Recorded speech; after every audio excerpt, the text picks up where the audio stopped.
Taasisi ya Moyo ya Jakaya Kikwete imefika katika kambi katika gereza la Ukonga kama sehemu ya utekelezaji wa mikakati ya taasisi ya kusogeza huduma kwa wananchi.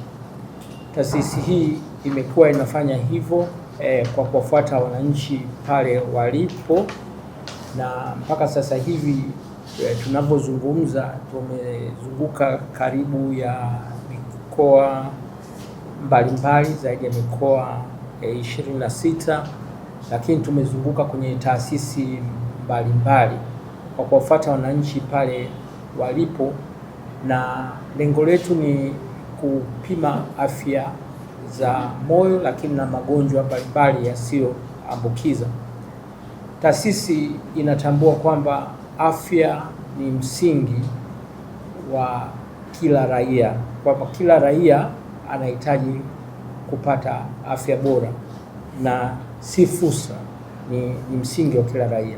Kwa kutambua hilo, tunajua kabisa wafungwa nao wana haki ya msingi ya kuwa na afya bora, na ndio maana taasisi vile vile imekuja katika gereza la Ukonga na kufanya vipimo mbalimbali vya magonjwa ya moyo lakini na magonjwa mengine yasiyoambukizwa. Tumekuja na madaktari wa bingwa wa moyo ambao watakuwepo hapa kwa muda wa siku 5 kwa kuwapima wafungwa, na tunategemea kuwapima zaidi ya wafungwa 600, lakini hiyo yote ni kutekeleza kazi inayofanywa vizuri na Rais wetu wa Jamhuri ya Muungano wa Tanzania Dr. Samia Suluhu Hassan ya kuhakikisha kwamba kila mwananchi anapata haki ya kupimwa, lakini vile vile kutekeleza dira ya taifa ambayo ilizinduliwa hivi siku za karibuni ya mwaka 2050, kuhakikisha kwamba kila mwananchi anakuwa na afya bora. Ili tuweze kutekeleza dira hiyo, lazima mwananchi awe na afya bora, na wafungwa ni watekelezaji wa dira hii ya taifa wakiwa gerezani, lakini na wanapomaliza vifungo vyao watarudi kule uraiani, na wanaporudi tunategemea wanatakiwa wawe na afya bora. Kwa hiyo Taasisi ya Moyo ya Jakaya Kikwete inatekeleza hiyo dira kuhakikisha kwamba kila mwananchi anakuwa na afya bora ili aweze kutimiza vizuri, aweze kuwa mbunifu na aweze kufanya kazi kwa ufanisi mkubwa. Kwa hiyo tunategemea wafungwa hao watapimwa, na tayari tumeshaanza tangu jana, wamepimwa magonjwa ya moyo na magonjwa mengine yasiyoambukizwa, na wale ambao watagundulika wana matatizo watahitaji kupata rufaa, watakwenda katika taasisi yetu na waweze kuhudumiwa zaidi, na wale ambao watapata matibabu tutawapatia dawa pale pale. Tumekuja na dawa na tumekuja na vipimo vya kama echo, tumekuja na ECG, tutawapima damu na vitu vinginevyo. Tunatekeleza kauli mbiu yetu ya jua namba zako, jua presha zako, jua mafuta kwenye damu, jua sukari yako, lakini jua uwiano wa uzito na urefu. Na hii ni kauli mbiu ya kwetu ambayo tunaitekeleza kwa wananchi na kuwafuata pale walipo, na ndio maana tumekuja katika gereza hili la Ukonga.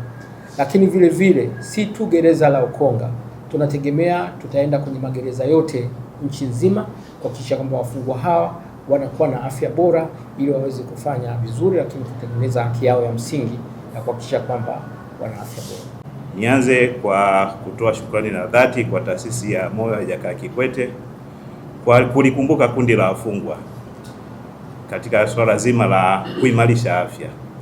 Kama alivyosema mkurugenzi, wafungwa na mahabusu ni sehemu ya raia wa Tanzania.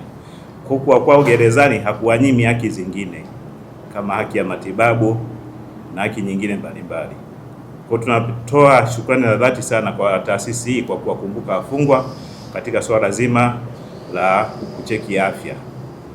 kuna msemo wao unatumika unasema prisoners health is public health, yaani mfungwa anapokuwa na afya njema inakuwa na manufaa hata kwa jamii. Akitoka na maambukizi gerezani, kama ni ugonjwa wa kuambukiza, basi ataenda kuambukiza huko nje, sababu hawezi akakaa gerezani milele, ipo siku atatoka. Lakini akitoka na afya ambayo imeyumbayumba, hana afya njema, akitoka nje atakuwa mzigo kwa taifa, hawezi akalitumikia taifa kwa ukamilifu. Kwa ndio maana tunapambana kuhakikisha wanatoka wakiwa na afya njema, ili waweze kushiriki majukumu mbalimbali ya ujenzi wa taifa bila shida yoyote. Kwa hiyo tunatoa shukrani za dhati na tunaahidi sisi tutaendelea kutoa ushirikiano kama alivyosema, wana mpango wa kwenda hata kwenye magereza mengine. Basi tutazifikisha hili swala kwa mkuu wa jeshi kwamba taasisi ipo tayari kuendelea kutoa huduma hii kwenda katika vituo vingine, lakini na huduma haitaishia kwa wafungwa tu, itafika hadi kwa sisi maafisa na askari pamoja na watumishi wengine wa jeshi la magereza. Kwa hiyo tunatoa shukrani za dhati kwa kutufikiria katika swala hili la kuweza kuendelea kuangalia afya zetu na kupata matibabu, kwa sababu usipojua hali ya afya yako, mwisho wa siku wakati mwingine tunapataga tu ugonjwa umekuja ghafla, unashtukia mtu kafariki. Wakati angelitambua hili tatizo mapema, basi angeweza kulipatia ufumbuzi na angeendelea kuishi vizuri, huku akiendelea kufanya shughuli mbalimbali za uzalishaji mali na zingine za kwa ajili ya maendeleo ya taifa letu.